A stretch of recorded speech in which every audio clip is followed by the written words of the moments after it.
Made it back. All right, we're all here, so I'm going to go ahead and get started. All right, hi, and welcome to Now and There Asks conversation series. I'm Leah Triplett Harrington. I'm assistant curator here at Now and There, and I'm so excited to be in conversation today with Des Polk, founder of Radical Black Girl, Rosaria Abraham, executive director of Amplify Latinx and founder of Punto Urban Arts Museum in Salem, and Rob Pro-Black Gibbs, who is an artist, as we ask the question, can today's crisis spark tomorrow's cultural equity? This is the fifth Now and There Asks that we've hosted. If you haven't been with us before, welcome.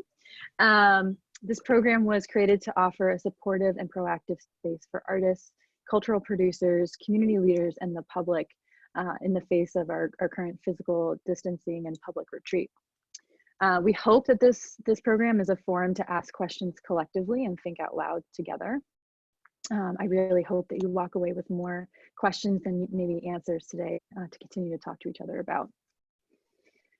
So our format is we'll start with a 30-minute conversation that I'll moderate, followed by 30 minutes of dialogue with you all, moderated by Mary Liz, who's joining me here. Yeah, she just waved. We do want to include your voices in the discussion. So as questions come up for you, you can use the Q&A feature, and Mary Liz can actually cue up your voice so we can actually hear you, which would be great. And you can also send questions in using the chat function as well. And I encourage you to also talk to each other and introduce yourselves in the chat function. One note on chat, Leah, before you move on, I'd like to just remind folks that check your chat settings to make sure you're toggled to all panelists and attendees so that everybody can see your comments and that you can have an active discussion. So just give that a check before you introduce yourselves in the chat.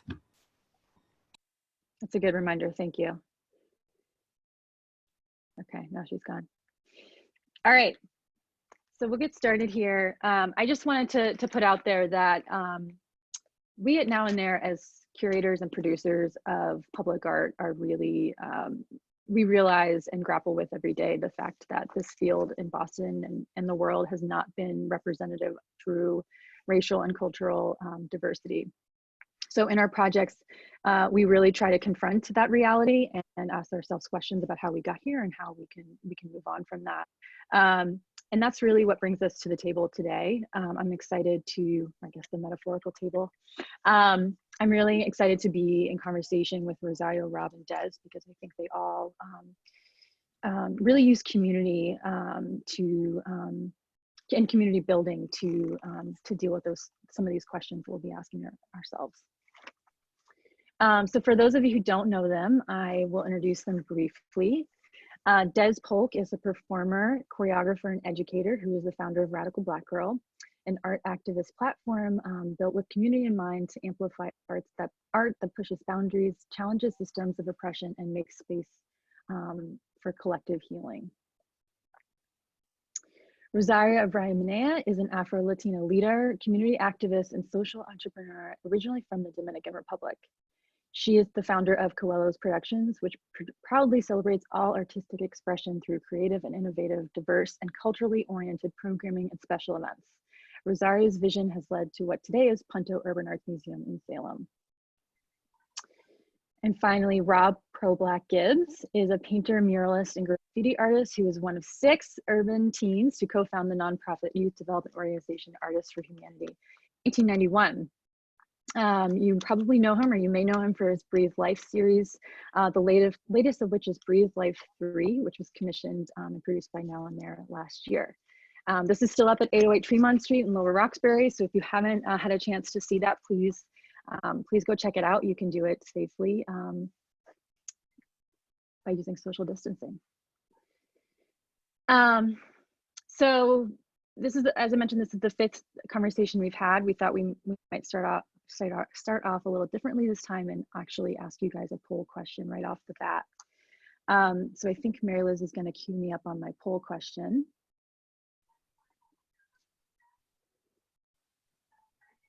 Here it is. I'll read it for you guys. This is an agree, disagree, neutral question. Today's public art adequately represents the racial and cultural diversity of Boston. So I'll give you a couple minutes to answer that. And in the meantime, I just want to ask everyone how they're feeling today. Rob, how are you? Me unmute. I'm feeling great. When I wake up, I know it's just a part of the day. As long as my eyes open, it's a perfect day already. Awesome. How about yourself? I feel good. It's like barely raining here, so that's a win right off the bat. And Rosario and Des, how are you guys doing? I'm good. You know, I'm enjoying a cup of coffee. My family is here. We're all healthy, and you know, today feels positive. I'm in today. I'm living the moment, and happy to be with all of you. Yeah, I've been looking forward to this day. Really looking forward to having this conversation. So I'm happy. I like waking up and having these conversations. It's like, okay, I'm in my purpose. I'm aligned with the right people and having the right conversations. It also rained in Belize last night, and we're in the dry season, so that's a good sign. All right. Oh, wow. So it's been raining like crazy here, so. Yeah, I was just thinking about the like different contexts that we have about rain and weather, and like everyone here is celebrating because it's such an agricultural place and they've been experiencing a drought, so it was good. Yeah. Okay, so I think our poll question is maybe wrapped up. Let's see the results. Oh. Wow. Okay, so we have overwhelming disagree. Interesting. Thanks, everyone. So maybe that's a good way to start the conversation with you, Rosario. I wanted to start off by asking you a little bit about Punto, about what led you to start that, I think back in the 90s as well. And that, for those of you who aren't familiar, Punto is up in the Point neighborhood in Salem, and was created to break down socioeconomic barriers to the arts. And I'm wondering if, Rosario, you could just talk a little bit more about why you started it, how you started it, and what you hope it achieves today. Yeah, no, thank you. So Punto started, as you say, as an idea back in the 90s. And at that point, I had no idea what I wanted to do, and it was nothing that I planned. I happened to be, you know, growing up in the Punto neighborhood, in the Point neighborhood, which is historically, traditionally, the house of many different immigrant groups in the North Shore and in Salem specifically. And I came as an immigrant from the Dominican Republic when I was 15 years old, and you know, transplanted into the Point neighborhood. And that community felt like family, and that community felt like home. Many things that I experienced and grew up with were also here as part of the community. So if I felt welcome, but at the same time, right away I noticed the difference, and in terms of relating to the rest of the community and what Salem means to other people, and what is Salem to, you know, to the rest of Massachusetts, right? So we felt, I can say as a community, we felt segregated, but at the same time, we also felt that we needed to stick with each other and kind of stay apart from the rest because of all the, you know, inequities and stereotypes and all of the things that we were facing as a low-income Black and Brown community. So, so at that time, I got very involved as an undocumented teen with different community groups to just raise awareness about, you know, the reality of our lives and just bring kind of like a positive picture to our neighborhood. So I was just 19 years old, and I wanted to do something really interesting in my neighborhood. I grew up in the arts. I was exposed to the arts through my family, through my education, and I come from a family of artists. So for me, the arts was a way of expressing myself, and just, you know, being able to showcase parts of me and who I was. So when I came to this country and into that neighborhood, I noticed that many of the kids, the youth, didn't have that experience. They were not exposed to the arts, and they didn't understand how arts can be not only therapeutic, but also how can it be a tool for messaging and for expressing yourself.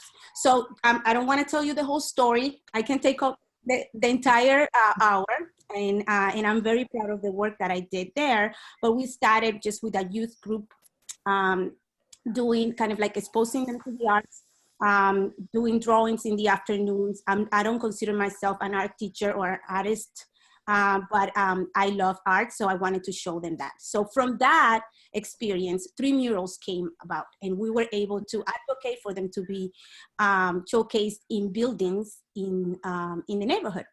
And then 20 years forward, I'm not longer that teen that is growing up in that neighborhood. I have a career. I have a master's degree in arts and culture and education. And I'm working at the PBDSX Museum, and I'm doing community work, and I'm doing community engagement. And throughout my time developing, I kept on thinking about going back to that project and what that project meant to me and my community. And the opportunity came up for me to pitch that into a community development organization that owns buildings. I was already thinking about how can we bring art back into this community. And we had the artists, and we had the ideas, and we had the excitement and the passion. We didn't have the resources, and we didn't have the infrastructure. So connecting with this nonprofit created that kind of like triangle that we had all the pieces together. And Punto Urban Art Museum was born out of that, combining all of those different components, but always with the community up front and in mind as the force behind creating that project. Artists and the art were just the tool to engage the community and really bring the voices of the community up front. So I'm going to stop there because that's a lot. But that gives you a sense of how we started and why.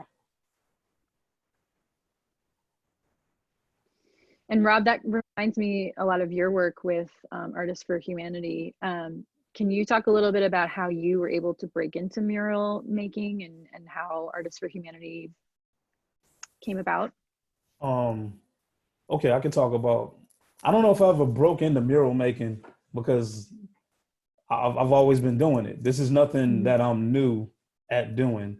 At a very young age, when everything started for me, I guess artistically, I started getting involved in things because I always knew how to get into something. I've always been in groups of people, whether it was like going to the barbershop and getting a haircut or participating at the neighborhood house. I mean, I grew up between 2 different projects. So being around large groups of young people that, you know, we just trying to find out who we are is nothing that I'm a stranger to.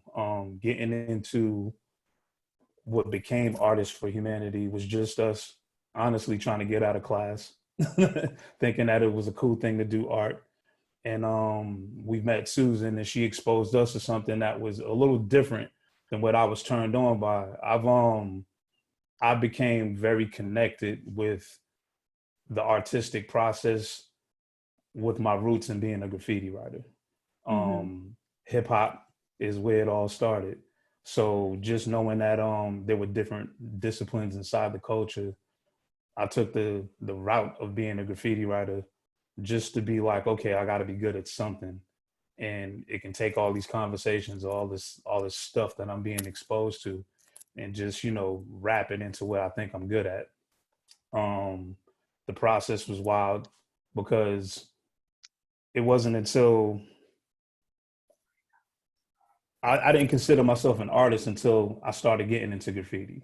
You know, I just thought it was something that I can do real well. I can copy comics and all that other good stuff. But what was cool about being at a place like, well, it wasn't even called Artists for Humanity yet, but it was just Susan inviting us to a studio. And what was cool was that it was exposing me to being around artists and their practice and just kind of being open and accepting the things that are different than what's in your household or around your neighborhood. Having that drive to go to a studio every day come up with some ideas that you then want to kind of display. And then it helps that there was art in the neighborhood at places that were to and from either school or to the studio where we go practice at. So every day I was going by Dover Park where the handball court existed. And I was seeing what I was sitting back trying to like, you know, master in my little black book. I seen it live and direct and very large. So the ability to want to do that, it heightened even bigger when I was looking at who was doing it. And Right. it looked, and it was brothers that looked just like me. You know what I mean? I was like, hold on. Oh shoot, that's a black dude doing that. That's what's up. And then just sitting there and watching it. So it was just turned on by like knowing that there were talented people who in a particular culture like graffiti where like, you know, it's cool to be known for your art, but who's attached to it is just a whole different, you know, it's a whole different dynamic. So I want to say that like when it came down to the mural making, it's always been a passion, but in the culture, we called it productions where everybody get together and just kind of flex and showcase their ideas. So, you know, we were self-funded. We've always tried to find out how to make, you know, use of what we were doing in our little black books and then put it together on the wall. And there were, you know, writers before us that kind of showcased how that was done. So we were discovering our voice through a medium that wasn't even like respected most of the time because people couldn't understand it. And that's what it was. It was like, oh, these guys, girls, they're vandals. And I was like, I had to look up what the word vandal meant. And we were nothing of the sort. We were artists just doing something that wasn't traditionally taught or appreciated in a certain format. And then we exist in a culture of our own. And so there were older graffiti writers that were pretty much self-selected mentors because of they wanted us to do it right. They didn't want us getting caught up. It was like, well, these are the cans that you use. This is the places that you practice in. And I got a lot of big brothers in the field of that. One in particular by the name of Timmy Allen.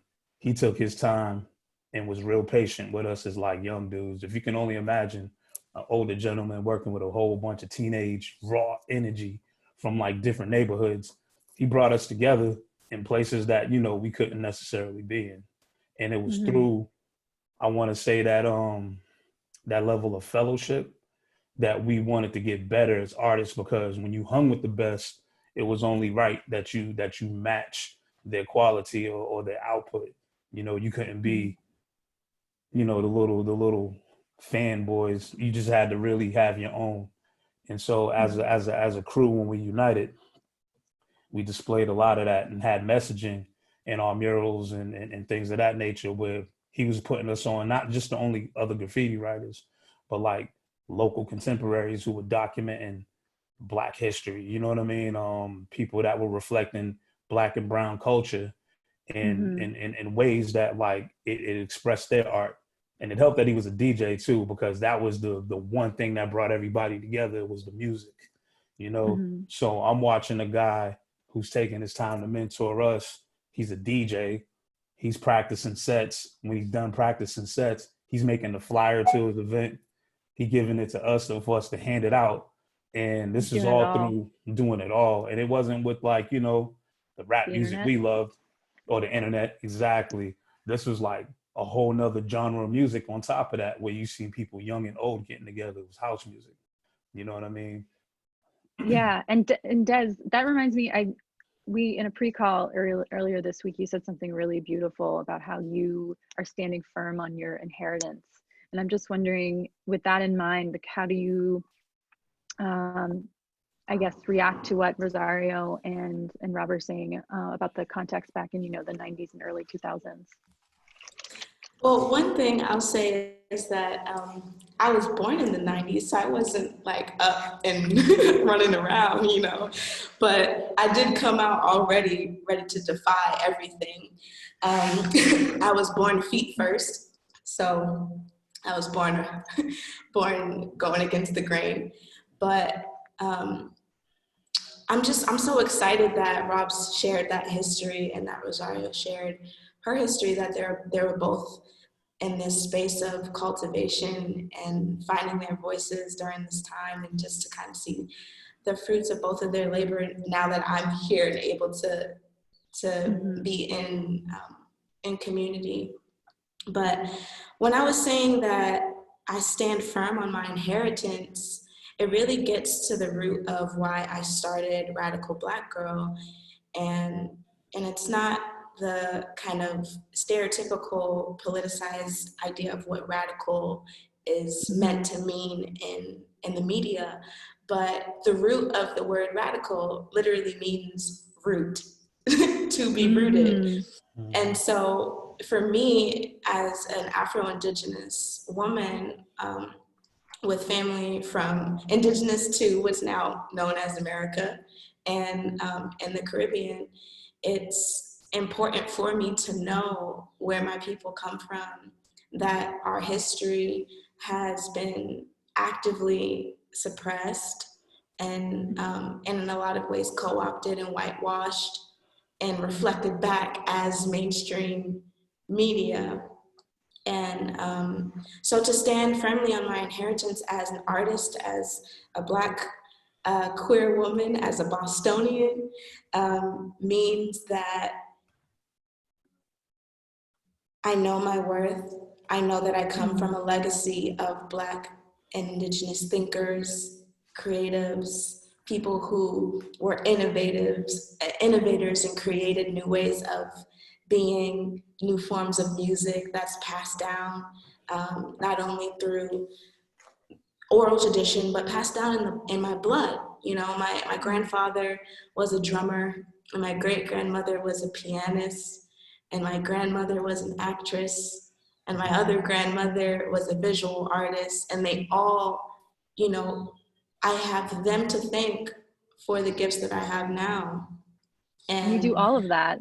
Yeah. So I definitely have them to thank for it. And the last thing I'll say about standing firmly on my inheritance is that because I know who I am, and because I see the many ways in which young people like myself don't always have the avenues and the resources to really tap into the richness of our history, because not everybody has stories of where their family came from. And not everybody, like Rosario and Rob and myself, had access to arts education, whether it was formally or from a mentor in the community. And so I guess, took it upon myself to say, okay, young people, how do we create a space where we can affirm our own worth, where we can create works that do stand firm? It's not shaky. There's no question about where we come from. There's no question about, you know, the respect that we deserve. And there's no question about why we're doing what we're doing, which is to continue to inspire and create change because it's possible. And I keep saying the last thing I'll say, but because I get really excited talking about it. But we were talking about just like everyone having a birthright, right? And how important it is for us to acknowledge our birthright in ourselves, so that somebody, a system, can come and try to give us crumbs, right? But when we acknowledge our birthright and everything that the people who came before us built for us to stand on, then we can say, oh, that nowhere near reflects what I'm worth. That nowhere near reflects what this culture is worth. And then we get to determine what that is, you know, and that's the most exciting part for me, is to say, oh, wow, the more that I see how much of a legacy of art, culture, innovation that I'm coming from, the larger and larger the picture gets. And it's like, no wonder why people are scared to talk about reparations, because it's that big of a deal. Mm-hmm. So I'm just gonna end it there. No, I'm sad that I missed the last part of that because of my earbuds. But thank you so much, all three of you, for sharing that. I know this is such a big topic, and we could talk for a long, that needs a lot of time, and we could talk for a lot longer. But I'm just wondering, just to connect it back to our, well, I guess I have two questions. One being, you know, we've all talked a little bit in what we're saying about education, and I know we talked about that in the pre-call as well. And I feel, you know, we in the United States do not value arts in our education system at all. So it's kind of naive to think that then, you know, people who come up through those systems then become great art lovers later in life. Mm-hmm. You know, we need to really cultivate that interest and care through our education system. At least that's one way to do it. I'm curious about, I guess, how do you all see education playing into, you know, creating a really more equitable cultural sphere, and creating people who really will become global citizens of the world? And Des, I'm going to start with you first on that question. Yes, because I'm about to explode. Okay. So, art cannot be separated from people. And it is a part of our lived experience. And when you are a person like myself, coming from such a mixed background and community, but the defining factor being like, we didn't have much, right? or the ways in which we did have were not always like monetary. I'll say it that way. And because of that, it inspires creativity and a life that is artful.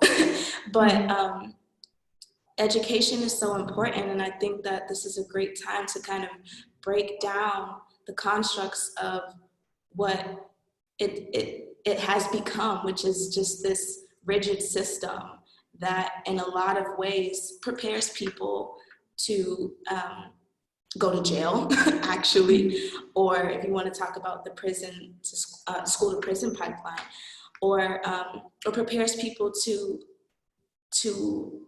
mimic what they're told and reproduce that. And art pushes against that notion that everything and everyone has to function and as to maintain this robot or this system, this capitalist system. And what excites me is thinking about creating space where anyone can come, cross generations, where art is the vehicle for exchange. Because education, I don't think, has to just be like there's one teacher and a classroom of students ready to just receive, but it's actually exchange of knowledge that isn't determined by a paper degree or always by what institution you have access to, but it's about the wealth of knowledge that you have already. So that is language, that is culture, that is craft.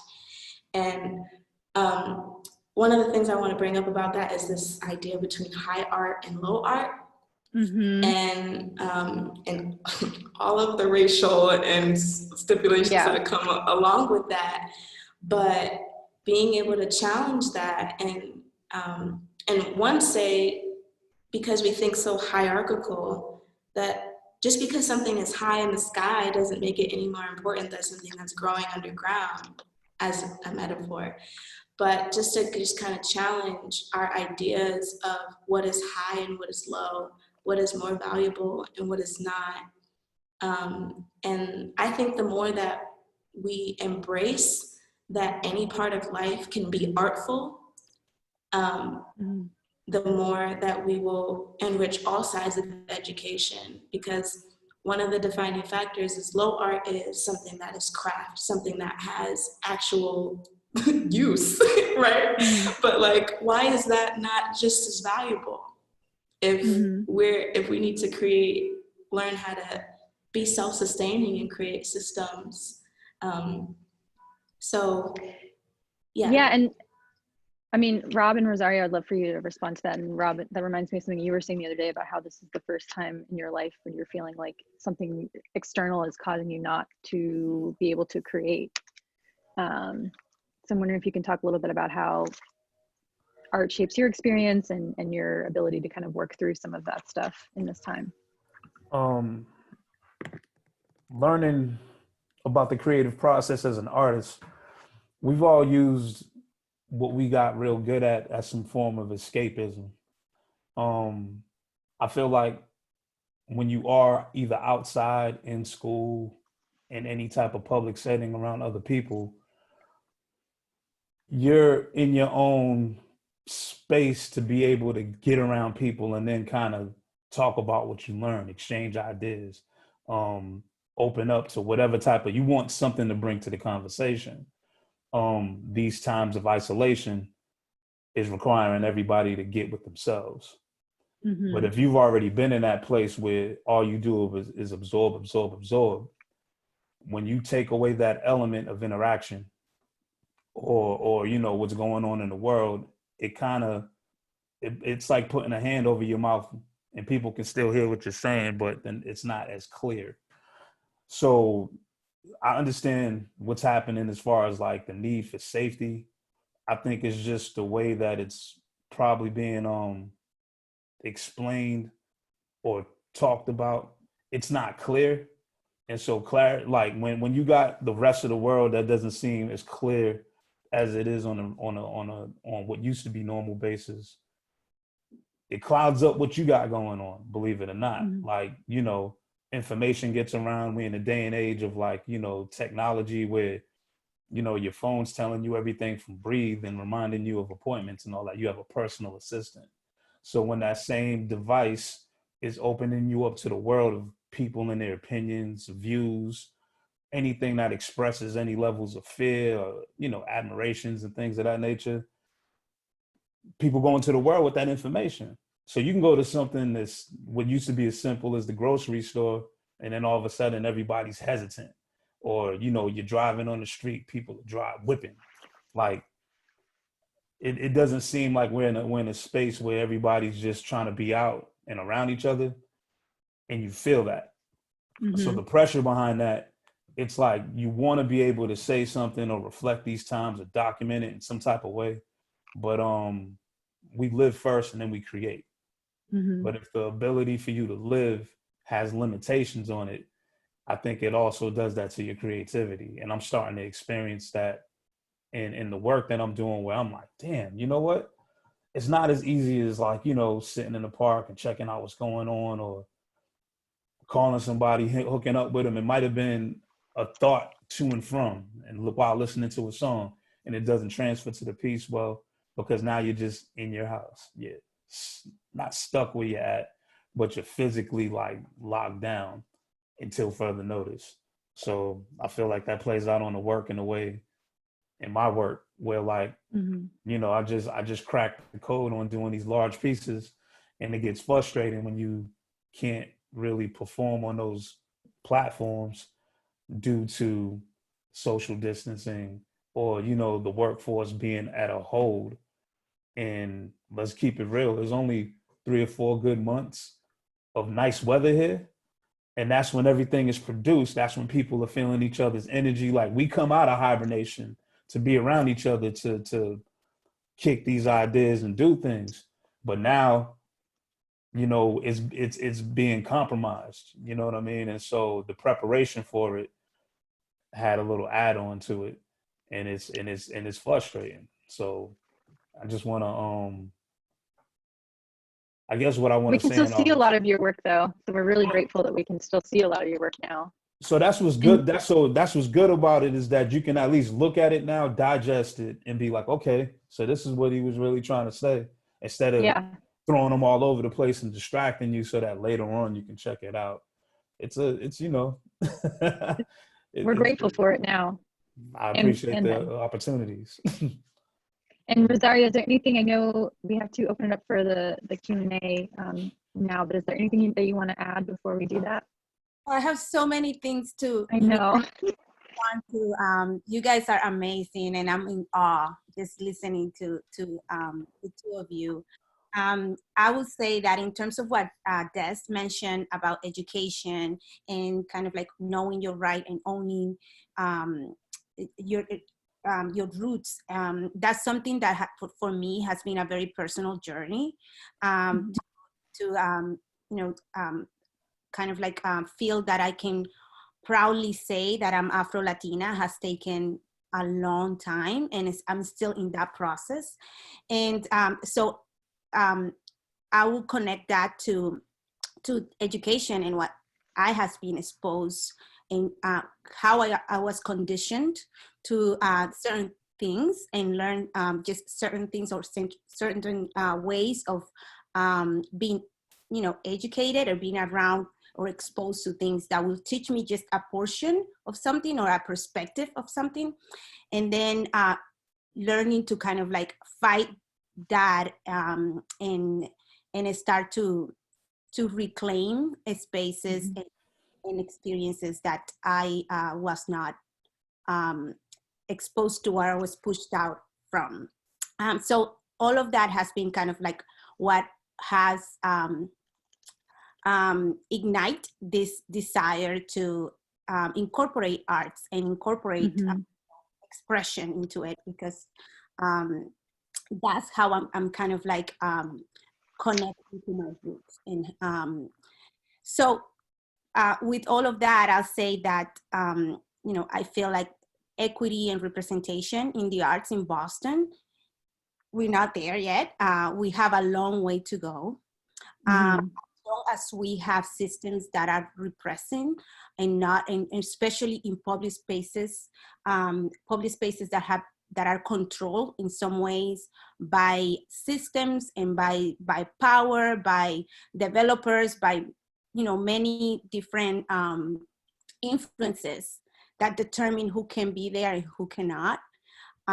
There's no equal representation, and there's not an equal representation of the makeup of our community, especially our Black and Brown community. So, and as long as people like us feel the need that we need to continue creating spaces and creating programs and creating, opportunities to have those voices and be able to be ourselves, it means that there's no equity in the arts. So I will leave it at that. That's kind of like where I'm living right now through this pandemic and all of the things that we are facing at this moment, especially with our basic needs, as Rob was referring to, kind of like the reality of what we're seeing in our communities. I'm also in a space that I mentioned it to you earlier, that I already panic and I already understand the magnitude of what's happening. But at the same time, I'm also thinking, what's the opportunity? What can we do now as artists, as producers, as creatives, to create a space or create the world like Des is talking about, where everyone feels that they belong, that there's something that they're giving, that they feel value. So my head is there right now, and thinking about how can we make our arts and community spaces more equitable, and what are the things that we can put in place right now through conversations, collaborations, pushing for, protesting, whatever it is, for changing that are going to allow that. I think that's a really great place to go into maybe our second poll question, then also open it up for Q&A. So if you've got any questions for folks on the line, you can submit them through the Q&A feature, and I will queue you up to ask live. I'm going to launch this second poll right now. And I have a question. I would just love to hear, and Rosario, maybe we can start with you, and then I will bump it to Rob and Destiny. But I would love to hear what cultural equity means to you.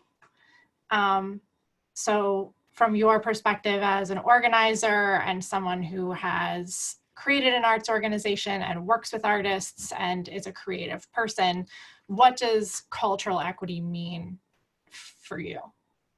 I think it goes, the way I approach it is more about what I tried to articulate earlier, is about shared power and shared responsibility, and have an opportunity to be at a table where decisions are made, and not as an opportunity, not to be included as an afterthought. So for me, that's kind of like what cultural equity means in the right now, as I continue thinking about how can I bring in the creatives that I know, how can I bring in the voices of the artists that I work with and that I see that reflect my culture and my voice as well, into the conversation. Early on, that they can make the decisions of how they want to present their art, where they want to see it, what's the messaging that they want to articulate or present through their art. And yeah, just providing kind of like that opportunity for that shared power that I don't see in cultural institutions. I don't see in many of the programs that are developed. I see very little representation of the artists, the local artists in many things. And out of that, very little representation of Black and Brown artists that are local, right? So I do see funding and philanthropy coming in and supporting many different things, and making decisions that I feel have to be made by us, people of color, that truly represent the not only the history and the culture of our communities, but also the future. Mm-hmm. Awesome. Rob, I saw you nodding along, and Destiny's doing snaps. Oh, yeah. Do you have anything to add to that, Rob? Like, what does cultural equity mean for you? I think Rosario hit it right on the head, and just the preparation so that when we are involved, that, you know, not only are our voices heard, but it translates well, you know, because there's a lot of things that aren't understood because of the cultural differences. But if there's equity and value and just everything that we do and it's appreciated as, it would hold its weight like it holds it with us, you know. But Rosario touched on all of it, man. Just being there to speak for and to make the decisions. It all starts right there. I wanted to add one thing. Yes, to shared power and everything that you said. I just wanted to say that equity and cultural equity is not charity. And I feel like we've been looking at the conversation through this lens of charity, like, oh, poor Black and Brown communities that are, underexposed to the arts, let's create this charitable form of allowing certain people in. And I think we just have to acknowledge that it's right now,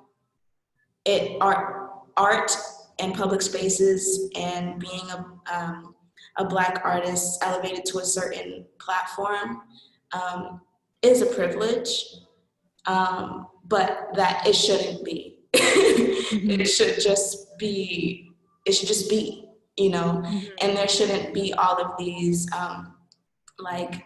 hoops that you have to jump through in order to really impact your community. So equity looks like a necessary and not like just a charitable act that some of us decide that we want to participate in and some of us don't. Mm-hmm. Yeah, for sure. I think that that's a really important distinction, is that working toward equity means that these things are given part of how we curate, produce, include, not an extra. Mm-hmm. So with that in mind, we talked a lot about education as one of the systems that helps perpetuate cultural inequity. I'm wondering, especially during this crisis, what is being made even more clear about other structures of inequity and how that's impacting artists and creation. So Destiny, you might have some ideas on this right off the top of your head. Rosario, I think as a person at the nexus of lots of different kinds of people, you may also, in different organizations, you might have some ideas about other structures other than just education that we're seeing right now, sort of highlighting some of the inequities that we see in the cultural sector.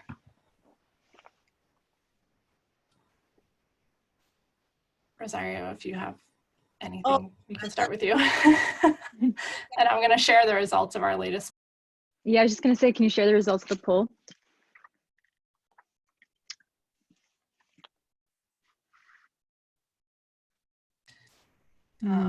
So this is also some interesting results for folks who are just on the phone. The question was, I feel like I see very little to no public art in Boston created or produced by, and then a multiple choice, choose as many as you feel. Black artists, Latinx artists, Asian American Pacific Islander artists, artists living with disability, which got the highest number of combined votes, which I find really interesting. And I think I would have put that at the top of my list. Queer artists, trans artists, which was the second most chosen, women artists, white artists, and male artists. And so we have some interesting results across the board that I think also help highlight that there are different kinds of cultural equity on the table here. And Mary Liz, your question was about other systems. Through, again, like living now in the moment and understanding what's happening now, in my work as the executive director of Amplify Latinx, we do a lot of work in terms of bringing partners together and working with grassroots organizations that are every day serving the needs of the Latino community. And we are very clear about how this pandemic has really highlighted and really worsening the situation that we as communities of color lived every single day. So now it's just like, it's not something new, it's just like, it's been like an explosion of seeing how, disadvantaged our communities are. And in terms of, again, going back to basic needs, housing, education, job and employment, and just having access to food and what we need to live on a everyday basis has been in our faces. Like, we know that the systems are not in favor of communities of color, and now we see it really how it's affecting especially Latino communities in Massachusetts. Like Chelsea, Lynn are now the two cities that have been, they're kind of like the epicenter of the crisis right now. And those cities demographically look like low income, Black and brown, majority, some of them majority Latino or majority, people of color. And there's a lot that goes into that in terms of, the density, how dense those communities are, how we cannot practice social distance because of the reality of our lives. Like I heard earlier today, a comparison to when we say we are on this boat together, we are traveling this storm all together. No, my boat looks very different from someone else's boat. And I'm in a little tiny boat, kind of like trying to make it and get to the other side, while other people might be going through the same waters, but in a very different vessel. So again, going back to some of the things that were shared at the beginning, is more about understanding our reality and empowering, continue empowering our community to really come together and take the opportunity through our legislators, through our leaders, through our artists and creatives that can best present the message and interpret, the reality of our community in a way that can be exposed to create awareness, but also to move us into action. Is an opportunity to start thinking about what we want to see in the relief and recovery phase of this pandemic, and how we are envisioning our world to be after this.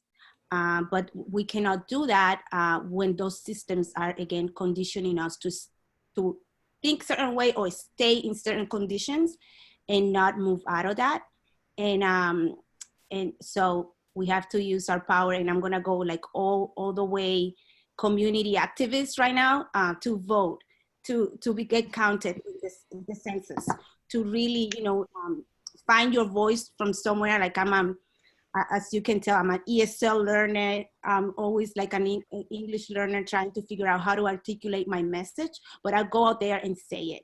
However it's gonna come out is a way of empowering our community to really take a stand and take action. And without all of that participation, we're not gonna be able to get to where we want, because we have to be able to vote out people from office that are not, doing what we need at this point as we move forward. And so we have to be able to participate and take control of our future and our destiny. I'm with Destiny. That's really, yeah, really well said. I was looking for my reactions on the Zoom. So we have a question here from Suyang. So Suyang, I'm gonna make your mic live and you can ask. This question's about sort of the complexity of experience in communities of color and how that plays into these equity issues. So Suyang, you're able to talk. If you have somebody to direct your question to initially, that would be great, and go for it. Hi, thanks so much. So my question is, so often conversations around equity are limiting in that we don't talk about all the complexity behind our communities of color. So how, and I guess this is a question for all three of you, how can we move more towards being inclusive of the many layers of complexity that makes up our various communities of color? Des, please. Destiny's ready to go. I'm excited. Thank you for asking that question, Suyang. And as the founder of Radical Black Girl, people have asked me, do you only serve Black people? And are there spaces, or is there openness for other peoples of color? And the answer to that is yes, because I am someone who has friends from all over the world, and I believe it's important for us to exchange across cultural differences.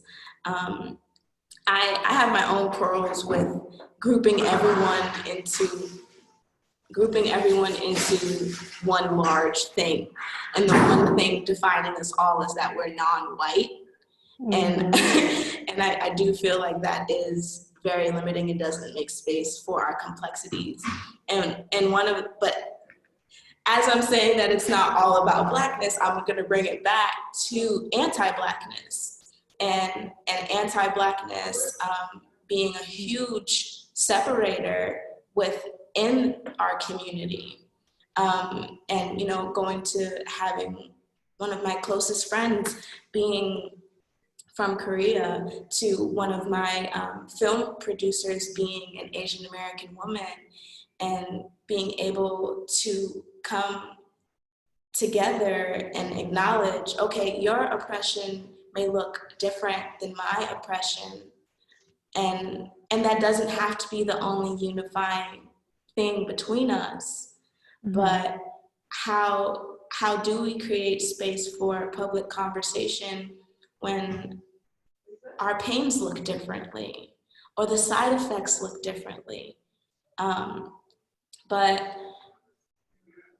I think we have to, as much as it's easy to look at whiteness and see all the ways that the just the fabrication of whiteness has led to all of these inequitable systems.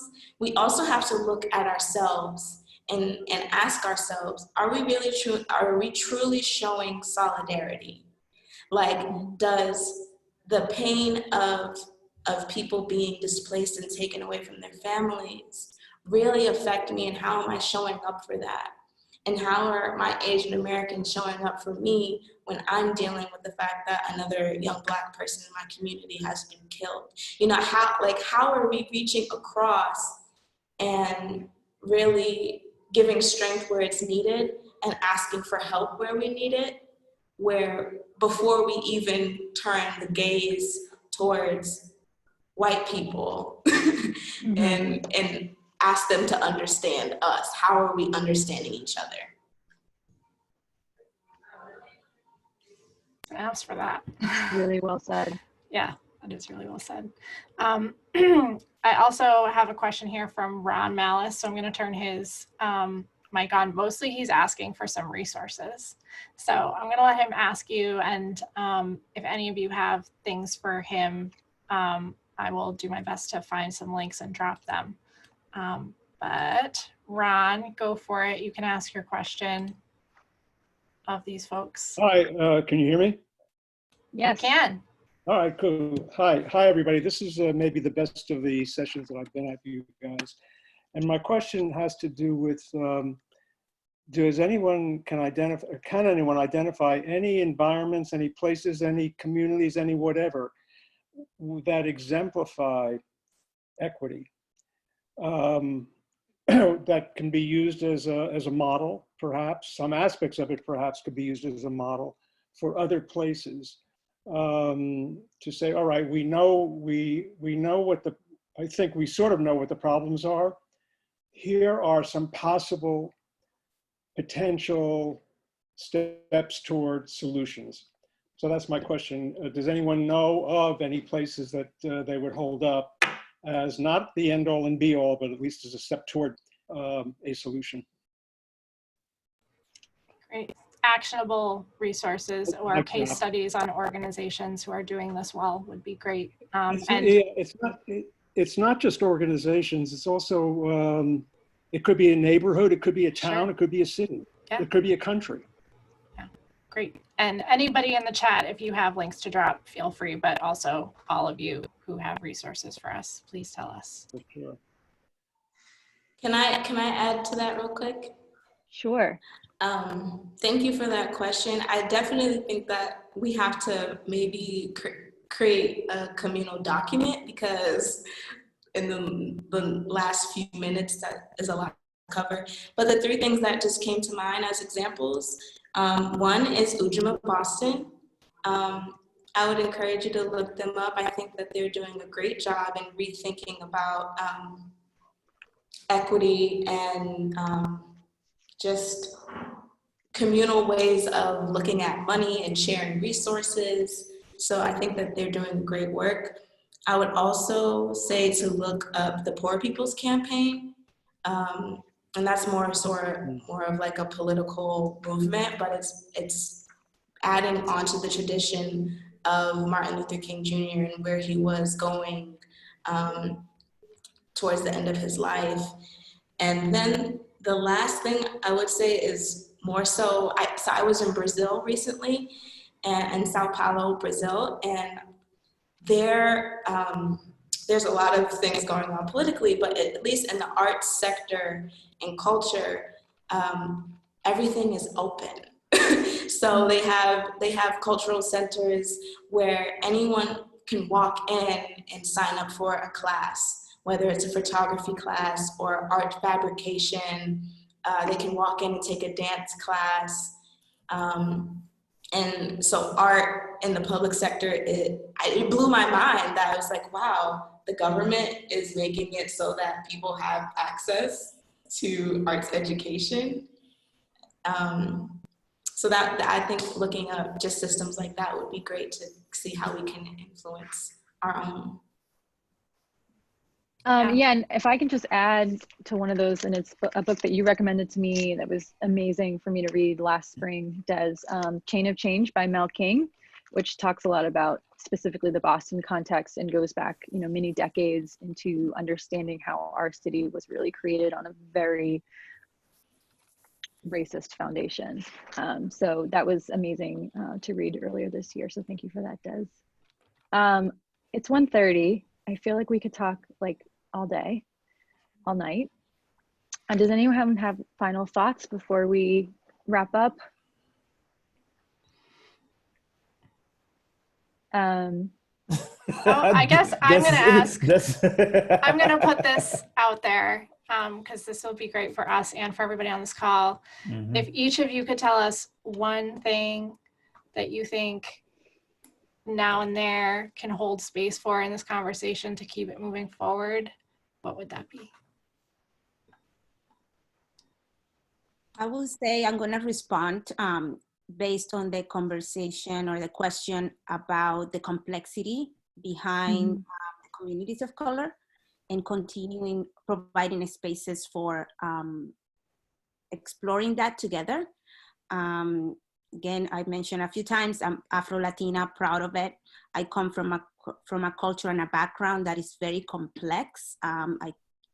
Just not only because of my Caribbean roots and my heritage, but also now in this moment, I'm facing a reality of representing a Latino community that doesn't necessarily look like me or think that I represent them for many different reasons. So there's a lot that we still need to talk about in many different groups. So creating an opportunity for that, I think will be welcomed. I'll follow up on that and just say for Now and There to continue with that with the accelerator program to expose the process so that people know that there's a way to, when you get it, you know what to do with it. And I think opening those options and just more than, you know, the word of mouth type of conversation, but to just try to get more individuals exposed to the process. So I think the accelerator portion is something that's very, I would push for that for as long as it can go. Boston-based artists, yeah. Right.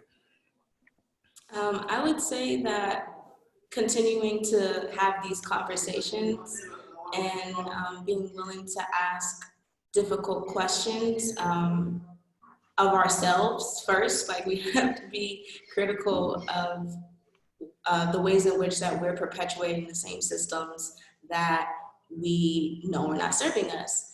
And then I would say, I know that it's hard right now because of not being able to share physical space, but one of my deepest engagements with Now and There was being able to lead community workshops on collage making.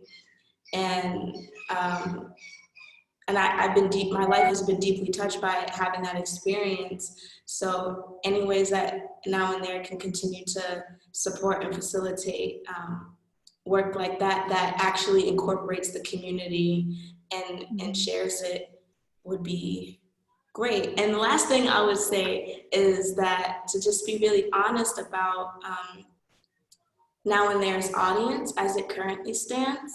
And as I would say to anybody, it's like, get your peoples, meaning like really engage in deep conversations with people who look like you. So as much as we're uplifting voices like ourselves, Black and Brown people, how are you also engaging and having challenging conversations with people who have come to be called white? And what is your responsibility in coming to that conversation as educated as you can, so that it's not just about the brown people give the non-brown people all the solutions, right? But how are we actively working together? I think we have a huge responsibility there, and thanks for ending on that note, Des. I said this to all of you, but I'm humbled and honored to be in conversation with you all. I've so enjoyed working with you in various projects in this last year, and it's really great to come together on my birthday with the three of you. So thank you. Happy birthday! Happy birthday, Rosario, on Sunday. Oh yeah. I want to Thank NEFA's Fund for the Arts and the Boston Foundation for their ongoing support of Now and There and for generously helping us produce this series. We'd love your feedback on this program. Like I said, it's our 5th one, so we hope to continue making it better and to keep having these challenging conversations. Next week, we're going to be talking about, is arts activism enough? That's May 8th, 12:30 to 1:30 Eastern Standard Time. And I'm really excited to say we'll have Nia Evans from the Ujima Project with us. Oh, so that'll be yeah. a great session. Yeah. So you can go to nowandthere.org/ask to sign up. Thank you all so much. I know it's a couple minutes past 1:30. Really appreciate your time. All love. Thank you, everyone. Thank you. Thank you. Rosario, pleasure to meet you. Destiny, I'll see you on the flip side. Yes, I see you. Leah, happy birthday. Mary Thank Liz, you. peace. Kate. And just remember, y'all, don't get so caught up in making a living that you forget to make a life, you know? And that's it. All right. Bye, everybody. Bye. Thank Peace. you. All right. Thank you. Thank you all.